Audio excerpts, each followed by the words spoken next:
Hello friends. आज हम बात करेंगे कि आपके कटिंग रूम में आप कितने टाइप्स के आप टूल्स यूज़ करते हो, कितने टाइप्स के आप इक्विपमेंट जो है वो टूल यूज़ करते हो। आप एक गारमेंट मैन्युफैक्चरिंग इंडस्ट्री में आप कितने कितने आप जो टूल्स है आपके आपके काम करने में जो आपकी मदद करते हैं एक गारमेंट को तैयार करने में एक इंडस्ट्री में, वे कौन कौन से टूल है आज हम उनके बारे में बात करेंगे। ये आपकी यूनिट 2 के अंदर आता है। इससे पहले लेक्चर में हमने पढ़ा था कि आपका कटिंग रूम क्या होता है, आप कटिंग रूम की प्लानिंग किस तरीके से करते हो, आपका कटिंग रूम इतना ज़्यादा इम्पोर्टेंट क्यों है, आप कटिंग रूम का जो स्पेस है आप उसको किस तरीके से आप उसको हैंडल करते हो, मतलब आपको कितना स्पेस चाहिए, आपने वो पढ़ा था। इसके बाद आपने पढ़ा था कि बंडलिंग क्या होती है, शॉर्टिंग क्या होती है, नंबरिंग क्या होती है। आज के इस लेक्चर में हम बात करेंगे कि आपका जो कटिंग रूम होता है गारमेंट मैन्युफैक्चरिंग इंडस्ट्री में, उसमें क्या क्या टूल्स हम यूज़ करते हैं। आइए स्टार्ट करते हैं। सबसे पहले है हमारा हैंड सीयर, जो आपकी हाथ की जो कंची होती है वो। इसमें हम बात करेंगे कि जो हाथ की कंची है वो किस तरीके से काम करती है आपकी एक गारमेंट मैन्युफैक्चरिंग इंडस्ट्री में। आइए स्टार्ट करते हैं। Hand scissor are normally used when cutting only single और डबल प्लाई। इसमें बोला गया है कि जो आपकी जो केवल सिंगल या फिर डबल प्लाई को काटते समय हम क्या करते हैं, हम हैंड सीजर का यूज़ करते हैं। अगर आपकी केवल एक प्लाई है या फिर आपकी डबल प्लाई है तो आप सिर्फ उन्हीं के लिए आप हैंड सीजर का इस्तेमाल कर सकते हो। अगर आपकी बहुत सारी मल्टीपल प्लाई है, आपकी जो कपड़े की परत है वो एक के ऊपर एक बहुत सारी है, तो आप उसके लिए हैंड सीजर का इस्तेमाल नहीं कर सकते हो, क्योंकि वो चीज़ हाथ की जो कंची होती है उससे काटना बहुत ज़्यादा क्या होता है, मुश्किल होता है। The lower blade of the shear pass under the ply. इसमें क्या बोला गया है कि जो आपकी कैंची का जो निचला ब्लेड होता है वो कहाँ से पास होता है, वो आपकी जो प्लाई है वो उसके नीचे से होके गुजरता है। And some distortion of the fabric may occur which can be avoided with practice. इसमें क्या बोला गया है कि और जो आपके कपड़े की जो कुछ विकृति हो सकती है उसे अभ्यास से ही टाला जा सकता है। मतलब अगर आपके कपड़े को काटते समय आपका कुछ भी अगर गलती से कोई भी आपका मिस्टेक हो जाता है तो वो किस तरीके से उसे अवॉइड कर सकते हैं, ये चीज़ प्रैक्टिस के द्वारा अवॉइड होती है। जब आपको हाथ से आप काटते चले जाते हो तो आपके हाथ में एक फिनिशिंग आ जाती है। जब आप पहली बार आप कंची से काम करते तो क्या होता है कि जब आप कटिंग कर रहे होते तो आपकी जो कटिंग है उसमें जिगजैग जैसा आपको दिखता है, लेकिन जब आप उसको लगातार उससे काटते चले जाते हो आपकी वो चीज़ प्रैक्टिस में आ जाती है, तो आप बड़े ही स्मूथली तरीके से क्या कर सकते हो, आप कोई भी कपड़ा बड़ी स्मूथली तरीके से उसको काट सकते हो। Both left handed and right handed shear are available for left and right handed people. इसमें क्या बोला गया है कि आपके दाएं और बाएं हाथ के लोगों के लिए दाएं हाथ की और बाएं हाथ की कैंची दोनों ही उपलब्ध है। मतलब अगर कोई बंदा लेफ्ट हैंडेड है तो उसके लिए भी कंची उपलब्ध है, और जो अगर कोई बंदा राइट हैंडेड है तो उसके लिए भी मार्केट में क्या है, कंची उपलब्ध है। The major disadvantage of the method lie in the time is it consume and the consequent high labor cost per garment, but it is appropriate for made to measure garment। इसमें ये सबसे ज़्यादा जो डिसएडवांटेज है इस method का वो क्या है कि ये आपका बहुत ज़्यादा टाइम कंज्यूम करती है, और जो इसकी पर गारमेंट की जो कॉस्ट है वो भी हाई लेबर कॉस्ट मानी गई है। जो आपकी पर गारमेंट की जो कॉस्ट है वो हाई लेबर कॉस्ट है। ठीक है, ये जो आपका जो हैंड सीयर जो होता है, जो आप हाथ से जो कटिंग करते हो हाथ की कंची से, ये मेथड सही माना जाता है आपका अगर आप मेजर गारमेंट कर रहे हो, अगर आप कपड़ों को मापने के लिए कर रहे हो तो ये जो आपका मेथड है ये आपका मेथड वहाँ पे ज़्यादा सही होता है। ठीक है, तो ये थी आपकी हाथ की कंची। जो आपकी हाथ की कंची से जो काम किया जाता है इंडस्ट्री में वो किस जगह पे किया जाता है, अगर आपको केवल एक या दो प्लाई पे आपको कटिंग करनी है तो आप वहाँ पे हैंड सीजर का इस्तेमाल कर सकते हो। लेकिन अगर आपकी उससे ज़्यादा आपकी लेयर है, जो आपकी फैब्रिक की जो लेयर है, ठीक है, जो प्लाई है, अगर वो 1 या 2 से ज़्यादा है तो आप उसमें हैंड सीजर का इस्तेमाल नहीं कर सकते हो। उसके लिए आपको क्या करना होगा, उसके लिए आपको कटर इस्तेमाल करने होंगे। जैसे आपके स्ट्रेट नाइफ कटर है, या फिर आपके राउंड नाइफ कटर है, या फिर आपके बैंड नाइफ कटर है, उसके लिए आप वो इस्तेमाल करते हो।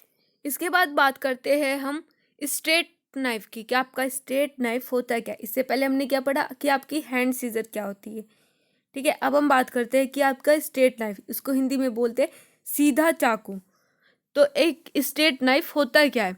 अ straight knife is use where the quantity for cutting do not justify the purchase of a computer control cutter. इसमें ये चीज़ बोली गई है कि जो आपका स्ट्रेट नाइफ है उसका उपयोग किया जाता है जहाँ काटने की जो क्वांटिटी है वो कंप्यूटर कंट्रोल कटर की जो परचेज है उसको जस्टिफाई नहीं ठहराती। वहाँ पे किस चीज़ का हम इस्तेमाल करते हैं, वहाँ पे हम अपना स्ट्रेट नाइफ का इस्तेमाल करते हैं। The element of a straight knife consist of a base plate.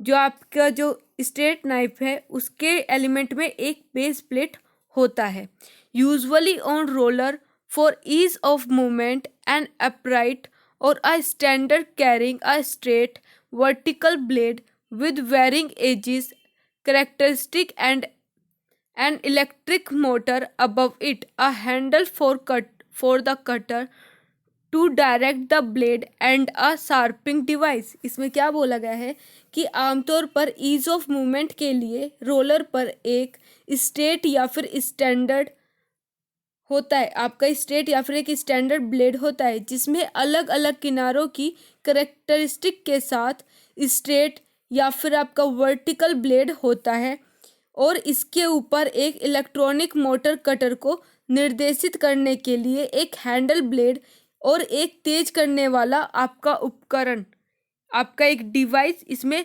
लगा होता है।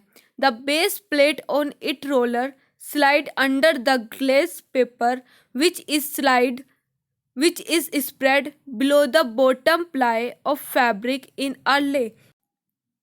इसमें क्या चीज़ बोली गई है कि इसके रोलर्स पर बेस प्लेट जो है वो ग्लेस्ड पेपर के नीचे स्लाइड करती है, जो कपड़े की निचली प्लाई के नीचे एक परत में फैला होता है, ठीक है। ये चीज़ इसमें बोली गई है। Normally available blade height vary from 10 centimeter to 33 centimeter and stock vary from 2.5 centimeter to 4.5 centimeter। आमतौर पर जो आपके जो ब्लेड आपको अवेलेबल होते हैं, ब्लेड की ऊंचाई जो है, जो उसकी हाइट है वो 10 सेंटीमीटर से लेके आपकी 33 सेंटीमीटर तक, और जो स्टोक है वो 2.5 सेंटीमीटर से लेके वो 4.5 सेंटीमीटर तक आपको अलग अलग मिलते हैं। The greater the blade movement the faster the blade cut the fabric and the more rapidly and easily the operator can push the machine. इसमें ये चीज़ बोली गई है कि ब्लेड की गति जितनी अधिक होती है, ब्लेड उतनी ही तेज़ी से कपड़े को काटता है और उतनी ही तेज़ी से और आसानी से ऑपरेटर जो है वो मशीन को पुश कर सकता है, उसको धक्का दे सकता है, ठीक है। उसके बाद क्या बोला गया है, the straight knife is a common means of cutting lay in conventional cutting room because it is versatile portable cheaper than a bend knife. इसमें क्या चीज़ बोली गई है कि जो आपका जो स्ट्रेट चाकू है, जो आपका स्ट्रेट नाइफ है, उसको क्या चीज़ बोला गया है, वो पारंपरिक कटिंग रूम में कटिंग का एक सामान्य साधन है क्योंकि यह वर्सेटाइल है, पोर्टेबल है और बैंड नाइफ से सस्ता है। जो आपका बैंड नाइफ है उससे ये क्या है, सस्ता है। More accurate on curve than a round knife and relatively reliable and easy to maintain. और इसमें क्या चीज़ बोली गई है कि ये गोल जो आपका बैंड नाइफ है, इसमें क्या चीज़ बोली गई है, जो आपका राउंड नाइफ है, राउंड नाइफ की तुलना में ये कर्व पर अधिक सटीक और अपेक्षाकृत विश्वसनीय और बनाए रखने में आसान होता है। मतलब इसमें क्या ये चीज़ बोली गई है कि ये आपका बहुत ज़्यादा, जो आपका स्ट्रेट नाइफ है ये बहुत ज़्यादा एक्यूरेट होता है कर्व देने के लिए, एज कंपेयर टू आपका जो राउंड नाइफ है उसके कंपैरिजन, और value relatively reliable and easy to maintain. और इसमें क्या बोला गया है कि ये आपके राउंड नाइफ की तुलना में कर्व पर अधिक, ये बहुत आसानी से उस पर क्या कर सकता है, उसको कट कर सकता है। और अगर मैं बात करूँ, even a bend knife is use for the main cutting operation, a straight knife would be use to separate the lay into section for easier handle. मतलब इसमें यही चीज़ बात करी गई है कि जो आपका स्ट्रेट नाइफ है वो बड़ी आसानी से आपका जो काम करने का जो तरीका है वो उसको आसानी से कर सकता है, ठीक है, एज कंपेयर टू जो आपके बैंड नाइफ है उसके कंपैरिजन जो आपका स्ट्रेट नाइफ होता है आप उसको आसानी से उसमें काम कर सकते हो, ठीक है। ये आपका ज़्यादा रिलायबल होता है, जो आपका स्ट्रेट नाइफ है वो आपका ज़्यादा रिलायबल होता है आपके राउंड नाइफ के, और ये आपका ज़्यादा मोर एक्यूरेट होता है आपका कर्व देने के लिए। इसके बाद हम बात करते हैं राउंड नाइफ कि आपका राउंड नाइफ होता क्या है। The element of a round knife are a base plate above which is mounted an electric motor, a handle for the cutter to direct the blade, and a circular blade rotating so that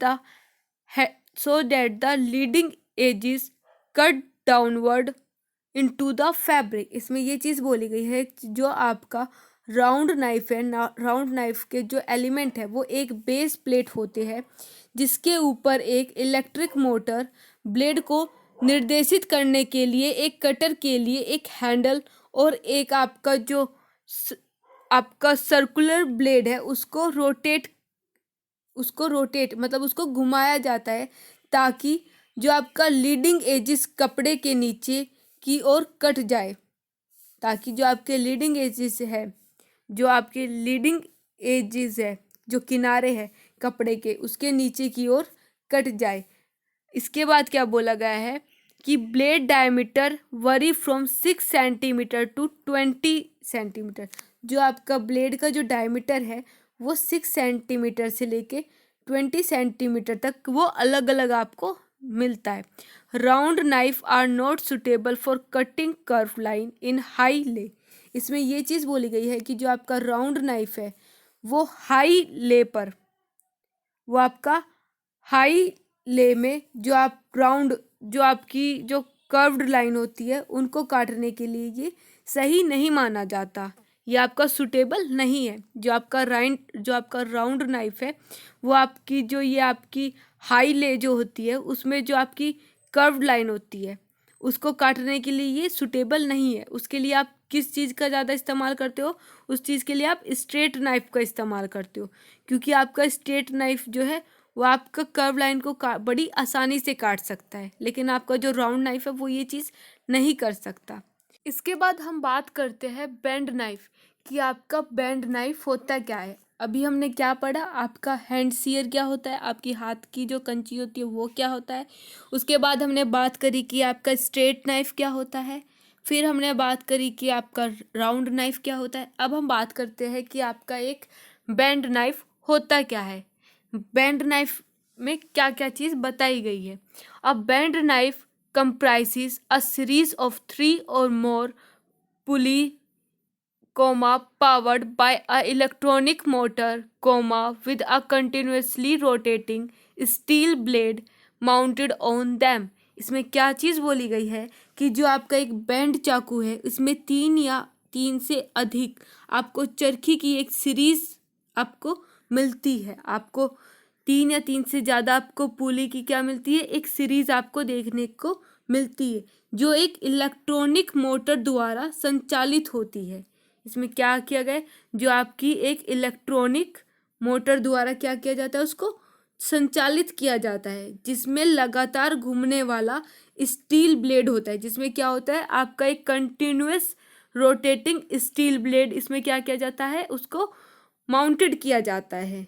ठीक है, इसके बाद क्या चीज़ बोली गई है, one edges of the blade is sharped, जो आपका ब्लेड का एक किनारा है उसको तेज किया जाता है। इसमें क्या चीज़ बोली है कि one edges of the blade is sharped, जो आपका एक ब्लेड का जो आपका किनारा है उसको तेज किया जाता है। The band knife pass through a slot in the cutting table in a fixed position and the selection of the lay to be cut is moved past it। इसमें क्या चीज़ बोली गई है कि जो आपका ब्लेड चाकू एक निश्चित स्थिति में काटने की मेज में एक जो आपका स्वॉट है, जो आपका एक छेद है, उससे गुजरता है और काटे जाने वाले जो आपके ले है, जो आपकी तय जो लगी हुई है कपड़ों की, आप काटे जाने वाली ले के हिस्से को उसके पीछे से ले जाया जाता है। जो आपके काटे जाने वाली जो ले है, ले के हिस्से को उसके पीछे से क्या करते हैं, उसे लेके जाते हैं। तो क्या चीज़ बोली गई है, through a slot in the cutting table in a fixed position and the section of the lay to be cut it moved past it. जो आपका जो काटने का जो ले है वो उसके पीछे से उसको लेके जाते हैं। Band knife are used when a higher standard of cutting accuracy is required then can be obtain with a straight knife. इसमें बात करी गई है कि जो हमारा बेंड नाइफ है उसका उपयोग हम तब करते हैं जब हमें higher standard of cutting accuracy की हमें ज़रूरत पड़ती है। जब आपको किसकी ज़रूरत पड़ती है, higher standard of cutting accuracy की आपको ज़रूरत पड़ती है, that can be obtain with the straight knife. और आप वो ऑब्टेन किससे करते हो, आप वो स्ट्रेट नाइफ से उसको ऑब्टेन करते हो। Pieces to be cut are first cut on a block and then cut exactly on the band knife. इसमें ये चीज़ बोली गई है कि आप क्या करते हो, बेंड नाइफ से काटने से पहले आप क्या करते हो, आप पहले पीसेस को कट करते हो ब्लॉक पर। सबसे पहले जो आप पीसेस कट करोगे वो किस पे करोगे, ब्लॉक पे कट करोगे, और उसके बाद उसको एग्जैक्टली किस चीज़ पे कट करोगे, आप उसको फिर फैब्रिक पे कट करोगे, आप बेंड नाइफ पर कट करोगे। ठीक है, लेकिन बेंड नाइफ का यूज़ आप कैसे करते हो, सबसे पहले आप ब्लॉक पर काटते हो और उसके बाद आप बेंड चाकू से काटते हो। ठीक है, ये था आपका बेंड नाइफ। अब हम बात करते हैं नोचर। आप सब जानते हो कि नोचर का हम इस्तेमाल कहाँ क्यों करते हैं। हम लोग नोचर का इस्तेमाल इसलिए करते हैं जिससे हम जो हमारा फैब्रिक है उसको एक एक्यूरेट डायरेक्शन में हम उसको रख सकें। Many garment require that notches be cut to the edges of them to enable alignment during sewing with other garment part. इसमें क्या चीज़ बोली गई है कि आपके कई गारमेंट की जो आवश्यकता होती है कि अन्य जो आपके गारमेंट के जो पार्ट है उनके साथ आपको सिलाई के दौरान अगर आपको कोई भी अलाइनमेंट करनी है, अलाइनमेंट को सक्षम करने के लिए क्या करते हो, उनके किनारों को आप उस पे क्या करते हो, उस पे आप जो है कटौती की जाती है, आप उसको वहाँ से कट कर देते हो, आप वहाँ पे नोचेस लगा देते हो उनकी अलाइनमेंट के लिए। आप जब सीलते हो, ठीक है, उसको एक अलाइनमेंट में रखने के लिए क्या करते हो, आप दो पार्ट को एक साथ जो आपके गारमेंट के पार्ट होते हैं उस पे आप नोचेस लगाते हो। ठीक है, इसके बाद बात करिए, specialised notching equipment provide greater accuracy because a guideline up the notcher with the cut edges to give consistent depth of notch at a consistent right angle to the edges।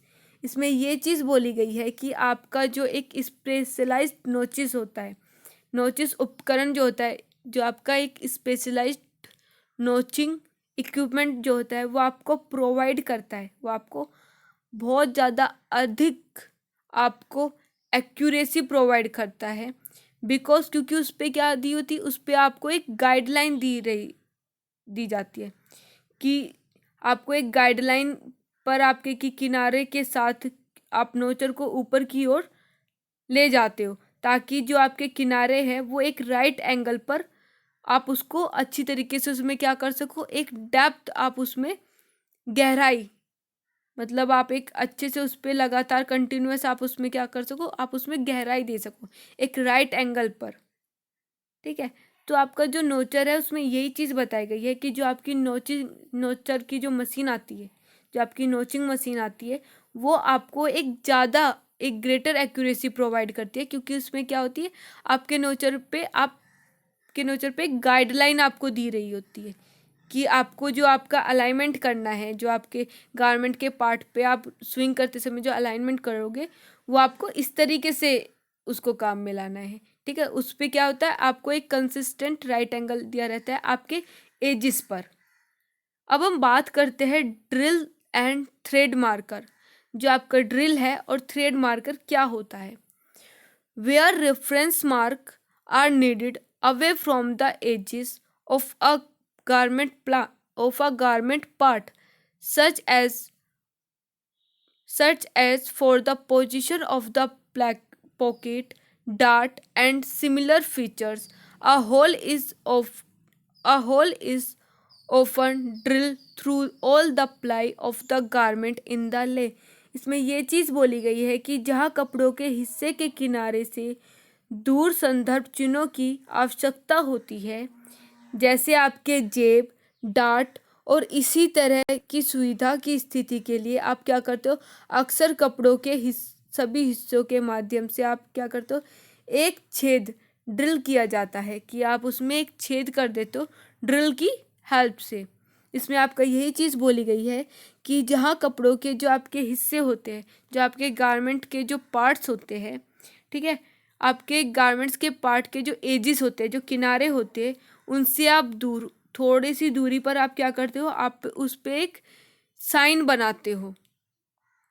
ठीक है, जो आपके जो गारमेंट है उन पर क्या करते हो, आप एक साइन बनाते हो। साइन की आपको एक ज़रूरत पड़ती है, जैसे आपकी जेब आपकी कहाँ होनी चाहिए, आपकी डार्ट कहाँ होनी चाहिए। इसी तरीके से जो आपकी सुविधा जो होती है उनकी स्थिति के लिए आप क्या करते हो, अक्सर क्या करते हो, आप कपड़े के सभी हिस्सों के माध्यम से आप एक छेद ड्रिल किया जाता है। जो आपका एक छेद है वो ड्रिल की हेल्प से आप उसको करते हो। The drill mounting include a motor. जो ड्रिल है वो माउंटिंग में क्या होता है, एक मोटर होता है, and motor a base plate with the hole to hollow the drill to pass through, and a sprit level to ensure that the base is horizontal and hence the drill vertical। इसमें क्या चीज़ बोली गई है कि इसमें जो आपका drill है, ड्रिल माउंटिंग में एक मोटर, एक बेस प्लेट, जिसमें ड्रिल से गुजरने की जो है वो अनुमति देने के लिए एक छेद होता है, और यह सुनिश्चित करने के लिए एक आपको क्या मिलती है, उसमें एक स्प्रिट लेवल आपका उसमें होता है। ठीक है, इसके बाद क्या बताया गया है कि इसकी जो धार है वो वर्टिकल होती है। वो आपकी जो इसकी जो धार है वो क्या होती है, वो हॉरिजॉन्टल होती है। सॉरी, मैंने पहले वर्टिकल बोला था। जो इसकी धार है वो हॉरिजॉन्टल होती है, और इसलिए जो ड्रिल है वो आपकी किस तरीके से मानी गई है, आपका जो ड्रिल है वो वर्टिकल होता है। जो आपकी ड्रिल की जो धार है वो कैसी होती है, वो हॉरिजॉन्टल होती है, और जो आपका ड्रिल है वो वर्टिकल होता है। इसके बाद बात करी गई है कि on many fabric the drill is used cold and the hole remain visible until the sewing operator come to use it. इसमें बोला गया है कि जितने भी आपके जो मैनी जो फैब्रिक है, आपके कई कपड़ों पर ड्रिल का उपयोग ठंडा किया जाता है, और छेद तब तक छिपाई मतलब जो आपका छेद है वो तब तक दिखाई देता है जब तक कि जो आपका सिलाई ऑपरेटर है, जो आपका स्विंग ऑपरेटर है, वो उसका उपयोग मतलब उसको सही से छुपा नहीं लेता, उसका अच्छे से उपयोग नहीं कर लेता। मतलब जो आपका स्विंग ऑपरेटर है वो आके उसको ठीक नहीं कर देता, तब तक का आपका जो जो ड्रिल मशीन से जो आप चेक करते हो वो तब तक आपको दिखाई देता है। On looser wave fabric where the hole may close up, a hole drill is used which will slightly scorch or fuse the edges of the hole। इसमें क्या बोला गया है कि जो आपके ढीले बुनाई वाले जो कपड़े होते हैं, जो गारमेंट होते हैं, जो आपके लूज गारमेंट होते हैं, जहाँ छेद बंद हो सकता है, वो एक गरम ड्रिल का उपयोग किया जाता है। जो आपके ढीले गारमेंट पे जो आपके छेद बने होते हैं, उनको किस चीज़ से बंद करते हैं? उनको आपकी एक गरम ड्रिल मशीन से उसको बंद किया जाता है, जो छेद के किनारों को थोड़ा सा क्या करती है, वो उसको फ्यूज़ कर देती है। फ्यूज़ करके वो उसको क्या कर देती है, उसको उनके जो एजिस है उसको बंद कर देती है। इसके बाद बोला गया है कि a hypodermic drill may be used which give a small deposit of paint on each ply of fabric। ये जो आपका हाइपोडर्मिक जो ड्रिल है, इसका उपयोग किया जाता है, जो आपके कपड़े के एक प्रत्येक प्लाई पर एक पेंट की एक छोटी सी जो आपकी इंक है वो छोड़ देती है। इसमें क्या बोला गया है कि a small deposit of paint on each ply of fabric. हर एक प्लाई ऑफ फैब्रिक पे आपकी एक छोटी सी इंक, पेंट की इंक जो है वो छोड़ी जाती है। If it is important that no mark remain on the fabric, a long thread may be passed through the lay, which is then cut with scissor between each ply, leaving a few centimeter visible on each garment panel। इसमें क्या बोला गया है कि अगर ये चीज़ आपकी important है, ठीक है, कि आपके कपड़े पर कोई भी निशान न रहे, तो उसके लिए क्या करना पड़ता है, हम लोगों को एक लंबा थ्रेड जो है वो जो हमारी जो प्लाई है, प्लाई के माध्यम से उसको परित किया जाता है। ठीक है, इसमें क्या बोला गया है, अगर आप चाहते हो कि आपके कपड़े पर कोई भी निशान आपको ना दिखाई दे, तो उसके लिए आप क्या करते हो, आप एक लंबा सा आप थ्रेड लेते हो, उसको प्लाई के माध्यम से आप उसको प्रारित किया जाता है, जिससे फिर प्रत्येक प्लाई के बीच आप क्या करते हो, कंची से उसे काटते हो, जिससे आपका जो प्रत्येक जो आपका गारमेंट है, गारमेंट पैनल है, पैनल पर कुछ सेंटीमीटर तक वो दिखाई देता है। परिधान के निर्माण द्वारा सभी जितने भी आपके ड्रिल जो आपके छेद है उसको छुपाया जाता है। ठीक है, तो इसमें यही चीज़ बोली गई है कि जब हम अपना जो गारमेंट बनाते हैं, गारमेंट को बनाते समय हम ज़्यादातर कोशिश यही करते हैं कि जो जितने भी हमारे जो ड्रिल मशीन से जो हमारे छेद हुए हमारे फैब्रिक पे वो हम छुपा सके। और drill hole must eventually be concealed by the construction of the garment. इसमें क्या चीज़ बोली गई है कि जितने भी आपके जो छेद है, ठीक है, वो गारमेंट को बनाते समय क्या किया जाता है, उनको छुपाने की कोशिश करी जाती है। तो ये था आपका कि आपका एक ड्रिल मशीन होता क्या है। ठीक है, ड्रिल मशीन का यूज़ क्यों करते हैं, जो आपके जेब डार्ट वगैरह की जो ये आप बनवाते हो अपनी आवश्यकता के अनुसार, जो आप बनवाते हो उनको उनका पता लगाने के लिए आप उन पे क्या करते हो, आप उन पे एक साइन बनाते हो। ठीक है, कि आपकी इस जगह आपकी होगी, वहाँ पे आप ड्रिल से क्या कर देते हो, आप ड्रिल से उस पर निशान लगा देते हो। ठीक है, नोचर क्या है कि आपके जो अलग अलग गारमेंट के जो पार्ट है, ठीक है, उनको आप एक साथ अलाइन करते हो। स्विंग करते समय आप उनको क्या करते हो, एक साथ अलाइन किया जाता है। उसको पता लगाने के आप क्या करते हो, उस पर नोचिस लगा देते हो। अगर आप ये नोचिस मशीन से आप ये काम करते हो तो ये बहुत ज़्यादा एक्यूरेट होता है। ये राइट एंगल पे किया जाता है, राइट एंगल पे आप ये काम करते हो। और जो इसके नोचिस की जो डेप्थ है वो बहुत ज़्यादा गहरी होती है। ठीक है, और ये जो आपका नोचिस जो इक्विपमेंट होता है, इस पे एक गाइडलाइन आपको दी गई होती है। ये थे आपके कि आप कौन कौन से आप इक्विपमेंट यूज़ करते हो।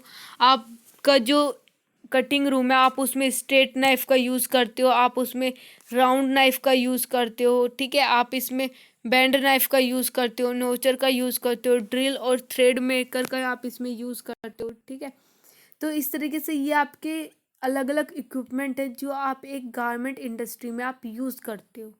जो आपकी कटिंग रूम है, आप उसमें इन सब इक्विपमेंट का यूज़ करते हो।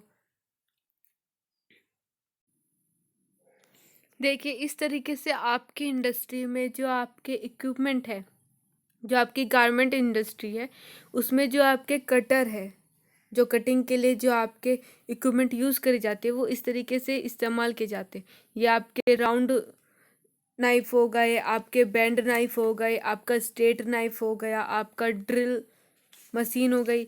ये इस तरीके से आपके काम करते हैं। जो आपकी बहुत सारी ले ऑफ जो होती है, जो फैब्रिक की बहुत सारी आपकी जो ये देखिए किस तरीके से ये आपका ड्रिल मशीन जो है वो किस तरीके से आपके कपड़ों पे निशान लगाती है आपकी पॉकेट के। देखिए ये हमारा बैंड नाइफ है, इस पे अब दिखाया जा रहा है कि आपका जो फैब्रिक है ये किस तरीके से कट किया जाता है।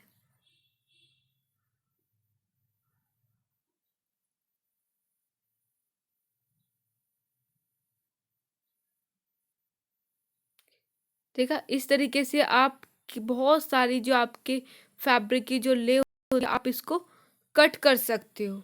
ये आपका बहुत ज़्यादा शार्प नाइफ होता है, जो आप पेंड नाइफ होता है। इसका जो आपका जो चाकू है बहुत ज़्यादा वो नाइफ बहुत ज़्यादा मतलब वो क्या होता है, आपका जो नाइफ है वो बहुत ज़्यादा शार्प होता है।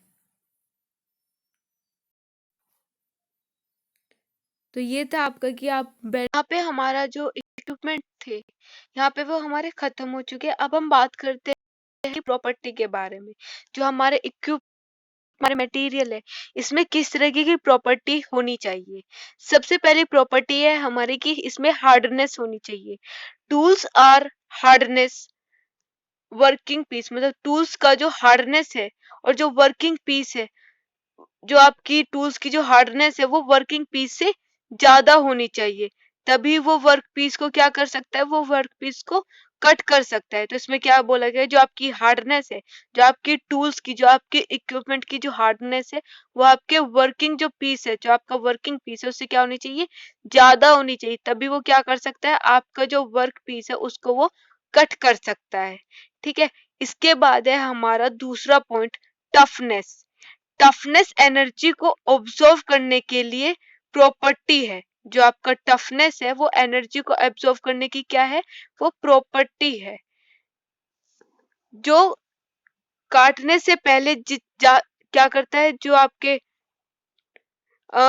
जो काटने से पहले ये ज्यादा से ज्यादा एनर्जी को वो क्या कर लेता है, वो एब्जॉर्व कर सकता है। उसी से हम क्या कर सकते हैं, हम उसी को टफनेस बोलते हैं। कि जो आपका टफनेस है, टफनेस एनर्जी को एब्जॉर्व करने की एक प्रॉपर्टी है। जो काटने से पहले ज्यादा से ज्यादा आपकी एनर्जी को क्या करता है, वो एब्जॉर्व करता है। और उसी को हम क्या बोलते हैं, उसी को हम टफनेस बोलते हैं। और ये कठिन टूल को टूटने से भी बचाता है। जो आपके जो हार्ड टूल होते हैं, ये आपको जो आपकी टफनेस जो होती है वो आपके टूल्स को टूटने से क्या काम करता है, वो आपके टूल्स को टूटने से बचाता है। ठीक है। तो ये था आपका कि आपका जो टफनेस है वो क्या होती है। आपकी टफनेस जो है एनर्जी को एब्जॉर्व करती है, करने की प्रॉपर्टी होती है।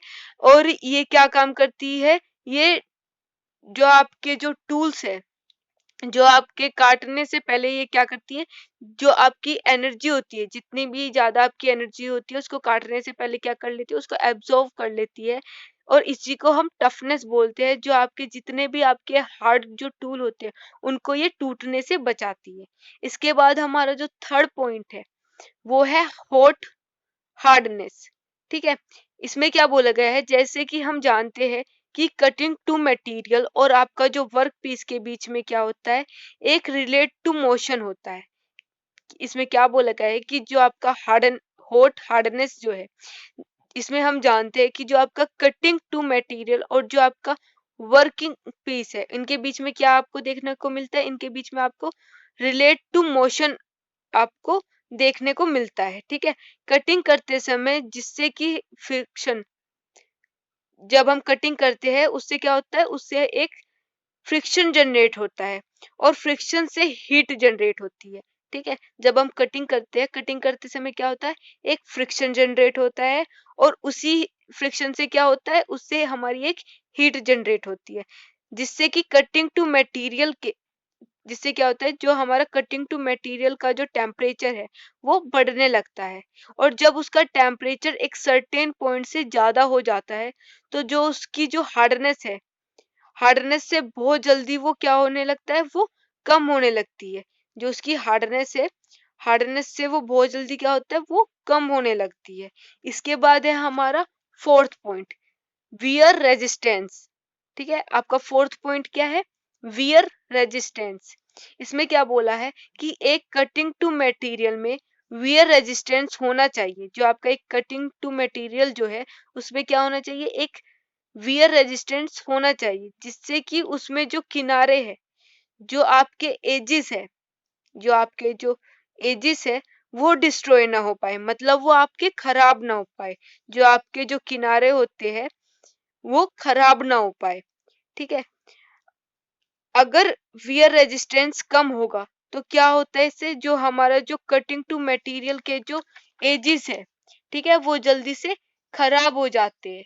अगर हमारा क्या होगा, अगर हमारा जो वियर रेजिस्टेंस है, अगर हमारा वियर रेजिस्टेंस कम होगा तो इससे क्या होगा, जो हमारे कटिंग टू मटेरियल जो है उसके किनारे जो है वो जल्दी से खराब हो जाते हैं, वो डिस्ट्रॉय हो जाते हैं, या आप बोल सकते हो कि वो बिल्कुल खराब हो जाते हैं। जिसके कारण क्या होता है कि जो हमारा जो टूल है, जो हमारा कटिंग टूल है, हमको क्या करना पड़ता है, हम उसको चेंज करना पड़ता है।